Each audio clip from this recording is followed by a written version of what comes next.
Over the past few weeks, crowds have gathered to show solidarity for the campaign that Black Lives Matter.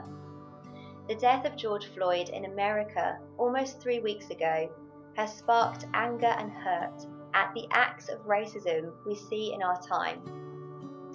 Our church is ethnically diverse, but perhaps some of you have experienced prejudice because of your racial background. Some of you will know, but for those who don't, I am a Londoner. I was born in Enfield in North London. My dad is English and my mum is from Malaysia. There have been times in my life when I have experienced people making assumptions or judgments about me because of the colour of my skin. These comments haven't hurt me, but it shows how deeply ingrained some ways of thinking can be. As Christians, we are called to be image bearers of Christ, to follow God's example and the pattern He has set for our lives. This morning in my quiet time, I was reading in Isaiah about God's heart for the nations. This is from Isaiah chapter 56.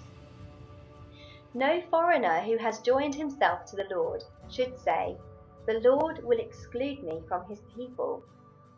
As for the foreigners who join themselves to the Lord, I will bring them to my holy mountain and let them rejoice in my house of prayer.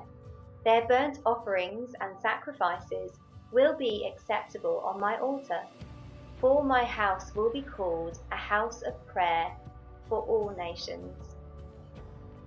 God has united both Jews and Gentiles, all nations, through the blood of Christ. He is not exclusive, but inclusive of all. We are called to be one body, one bride, one temple, one church in Christ. Let us shine a light to the world around us as we celebrate the diversity in our church and stand united together in Christ.